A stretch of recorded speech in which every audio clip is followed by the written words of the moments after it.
3 पंचायतों के मेरे परिवार के लोग हैं। और अगर ये मैंने तो बनाया था, जब ये मकान जब बना रहे थे, मैंने कहा ये जगह खाली छोड़ दो, कभी डीडवाना विधानसभा की कोई मीटिंग करनी होगी तो वो मीटिंग करेंगे। अब आप में से कोई भी जिम्मेदार खड़ा होकर के देख लो, 1 इंच भी जमीन खाली नहीं पड़ी, सिर्फ 3। और जब ये हॉल बना रहे थे तो मैंने कहा कि हम मीटिंग रख लेंगे। ये कार्यक्रम, जनसंवाद का कार्यक्रम हमने 10 जुलाई से शुरू किया था और आज कितनी हो गई?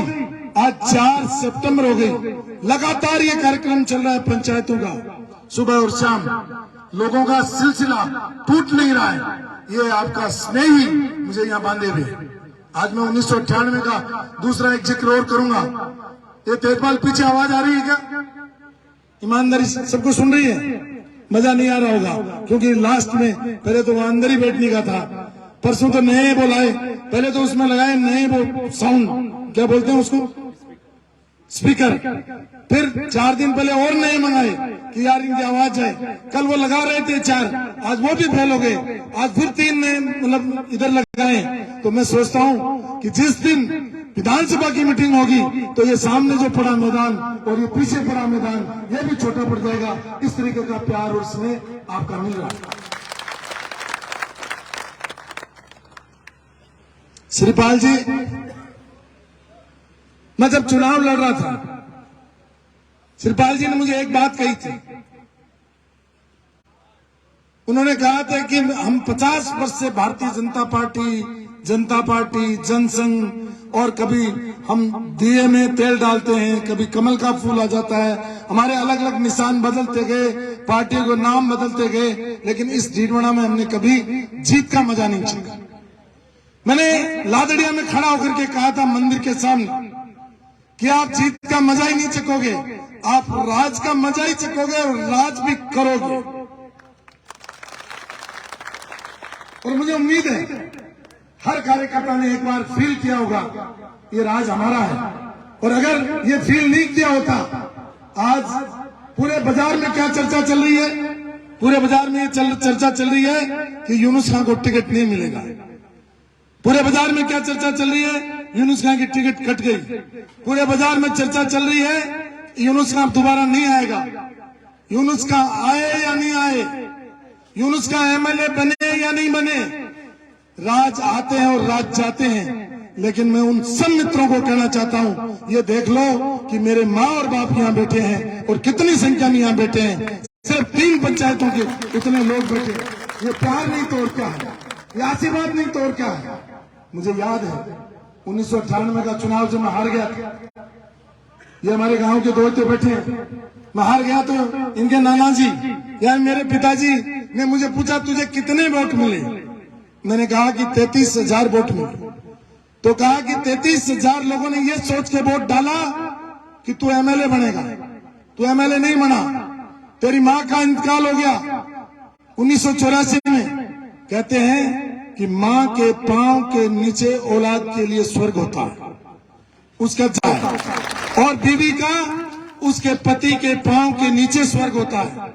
तो तेरी माँ भी मैं हूँ, तेरा बाप भी मैं हूँ, इसलिए मैं तुझे आज से हुक्म देता हूँ, आज के बाद डीडवाना की जनता ही तेरी माँ है और डीडवाना की जनता ही तेरा बाप है। यानी आप हमारे माँ बाप।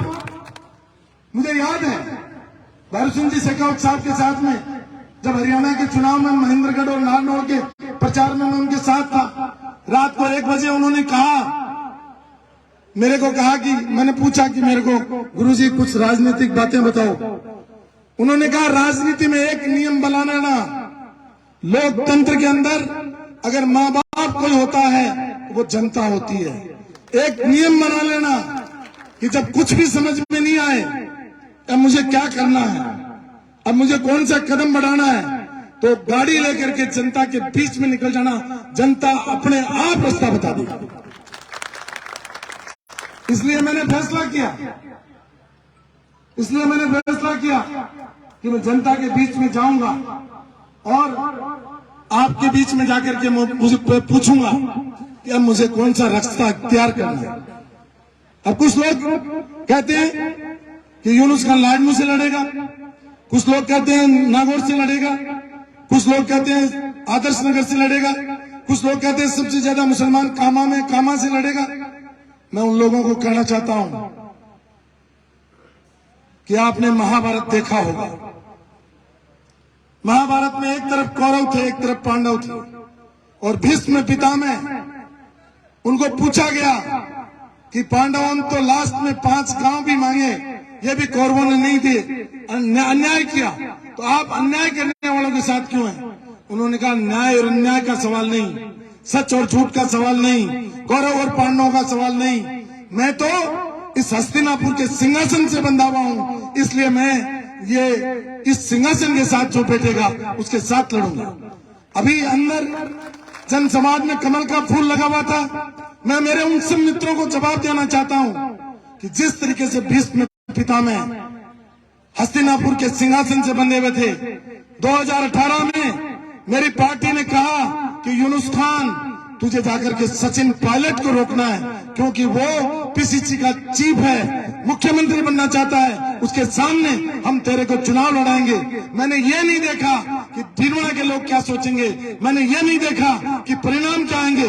मैं पार्टी के आदेश पर टोंक जाकर के मैंने चुनाव लड़ा। मैंने मेरी निष्ठा मेरी पार्टी को दिखाई है। मुझे लोगों ने कहा कि तुम्हारी बलि चढ़ाई जा रही है। मैंने कहा मान और सम्मान भी इस पार्टी ने दिया है।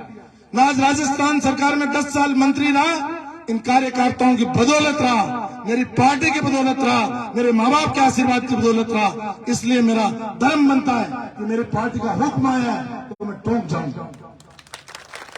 मैंने चुनाव लड़ा, चुनाव हारा, लेकिन मैंने परवाह नहीं की।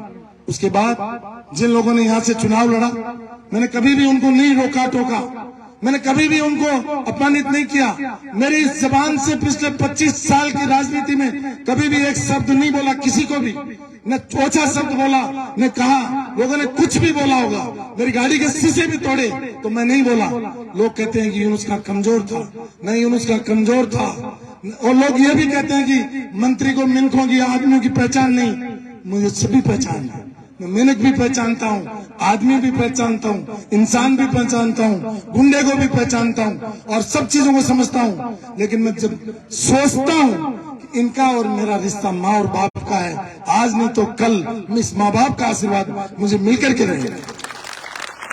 इसलिए आपका आशीर्वाद है, मुझे क्या एमएलए बन के करना है।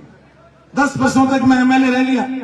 आज धनगोली के लोग बैठे हैं, मुझे याद है 1977 के अंदर मुश्ताक साहब सीआई साहब भी बैठे हैं।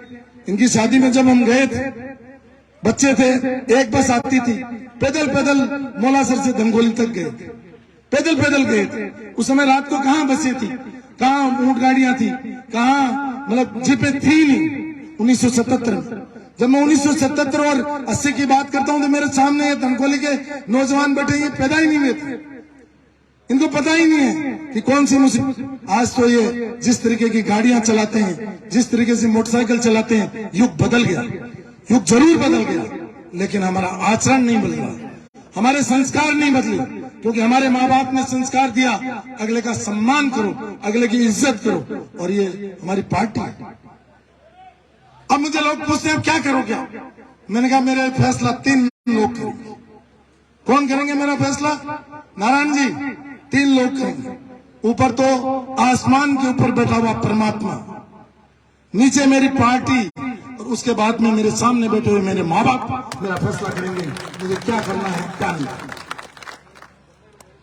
मुझे जो हुक्म मिलेगा उसको मैं मानूंगा, लेकिन मैं इतना जरूर कहूंगा, आपको इतना विश्वास जरूर दिलाऊंगा कि मैं न तो आदर्श नगर से लड़ने वाला, न मैं सीकर से लड़ने वाला, न मैं फतेहपुर से लड़ने वाला, न मैं जो नागौर से लड़ने वाला, न मैं जो है लाडनू से लड़ने वाला। चुनाव अगर मुझे पार्टी टिकट देगी तो डीडमना से ही लड़ूंगा। मैंने स्पष्ट कह दिया कि चुनाव मैं यहीं से लड़ूंगा। और बहुत सारे लोग आते हैं, कई कहते हैं यूनुस का आरएलपी में जा रहा है, कई कहते हैं कांग्रेस में जा रहा है। नहीं तो यूनुस का आरएलपी में जाएगा, न यूनुस का कांग्रेस में जाएगा, यूनुस का यहीं रहेगा, और मेरे माँ बाप जो कहेंगे वही करेगा। बिल्कुल स्पष्ट है। अरे दुख में सुख में आपके साथ रहना मैंने सबसे पहले दिन कहा था, जीना यहाँ मरना यहाँ, इस टीकमना के सिवाय जाना कहाँ। जब जीना और मरना यहाँ है तो किस बात का डर है।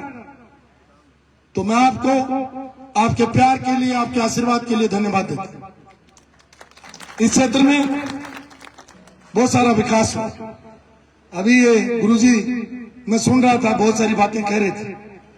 अभी हम विद्या जाके आए, पहले मैं 4 दिन पहले अस्पताल में गया, तो मैं इस घटना को जाति, धर्म और संप्रदाय से जोड़ करके नहीं देखता। मैं इस घटना को, क्योंकि बेचारे दलित गरीबों के 2 नौजवान बच्चे 21 साल के मर गए, एक बच्चा अस्पताल में जूझ रहा है। मैं ये कहना चाहता हूं सरकार को कि आपको ध्यान देना पड़ेगा कानून और व्यवस्था पर। मैं हर समाज से अपील करना चाहूंगा कि हर समाज का व्यक्ति